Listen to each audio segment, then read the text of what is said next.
Tuhan Yesus sudah bilang kalau kamu pengen jadi yang terbesar di antara orang-orang lain di sekitar kamu harus jadi pelayan mereka. Maksudnya Tuhan nyuruh kita jadi waiters? Bukan. Tuhan nyuruh kita untuk melayani. Fokusnya di sana. Nah, kalau kita mau jadi orang yang terbesar, kita harus tahu siapa yang kita layani dan apa masalah yang kita layani atau selesaikan. Jadi kita harus tahu dulu kenapa melayani itu penting. Melayani itu sangat penting karena Tuhan aja datang ke dunia untuk melayani. Ya, itu ada di Matius dan Markus tuh ngebahas hal yang sama. Pada saat murid-muridnya nanya, Tuhan kok begini? Tapi ya Tuhan bilang gitu, saya datang bukan untuk ini, saya datang bukan untuk berkuasa tapi untuk melayani. Saya datang untuk menyelamatkan. Cara menyelamatkannya adalah dengan melayani. Dan ini penting banget buat kita yang seorang pengusaha, seorang pekerja juga. Kita sebagai seorang ayah penting banget sadar bahwa hidup kita adalah untuk melayani keluarga kita. Gak gampang, tapi itu yang pertama kali harus kita sadar. Kenapa?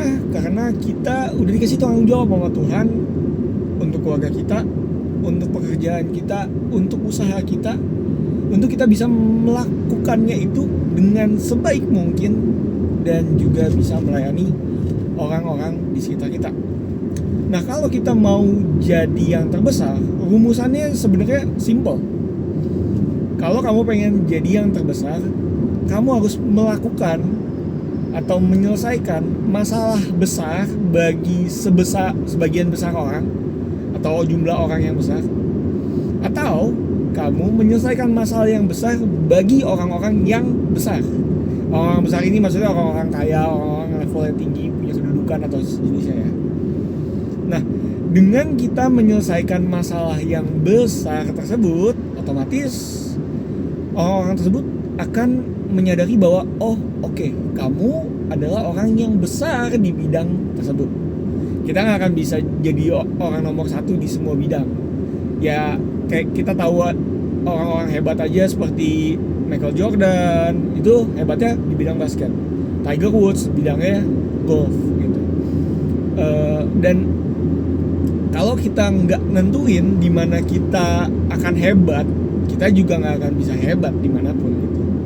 Jadi kalau saya bisa kasih kamu 5 tips untuk kamu bisa jadi yang terbesar, langkah-langkahnya adalah sebagai berikut. Pertama, kamu harus menemukan masalah yang besar di sekitar kamu. Nemuin masalah ini, kamu bisa lihat sekeliling kamu bisa lihat orang-orang besar di sekitar kamu yang punya masalah besar, dan kamu bisa cari masalah terbesar apa sih yang mereka alami dan bisa saya selesaikan. Kedua, kamu spesialisasi diri kamu untuk menyelesaikan masalah tersebut. Satu masalah aja yang cukup besar untuk satu orang yang besar. Jadi kamu fokus aja dulu deh sama satu orang untuk masalah terbesarnya dia satu itu. Kamu cari solusi terbaiknya. Kamu juga kembangin diri kamu untuk kamu bisa menyelesaikan itu dengan semudah mungkin, semurah mungkin, dan sebaik mungkin.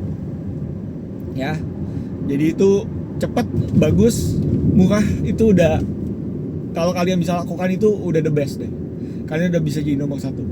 Setelah kalian menemukan dan menspesialisasi diri kalian, yang ketiga adalah kalian harus melayani dengan rendah hati dan punya empati. Nah, di sini nih tugasnya kita sebagai pelayan Tuhan. Kalau kita nggak bisa melayani dengan empati dan rendah hati, otomatis kita nggak akan bisa jadi yang terbesar. Karena kalau kita masih berkutat dengan kompetisi, egoisme, dan juga pikiran bahwa gengsinya kita tuh lebih tinggi daripada itu, ya so itu saya nggak akan pernah bisa sukses. Yang keempat, kita harus terus melatih diri kita jadi yang semakin baik. Jadi poin nomor 4 itu adalah looping. Poin nomor 2, Dan yang kelima, kita harus terus mencari koneksi.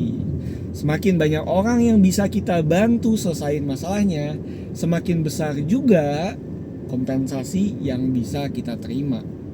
Semoga video ini ngebantu kalian jadi yang terbesar di bidang kalian seperti apa yang Tuhan pengen kalian lakukan. Be the kings of your assignment, because your God is the kings of kings. Tuhan adalah raja dari segala raja, dan kita, masing-masing kita dipanggil untuk jadi raja dari setiap masalah yang Tuhan titipin sama kita. Semoga video ini ngebantu. Nama saya SK Wijaya. Tuhan Yesus memberkati. Bye.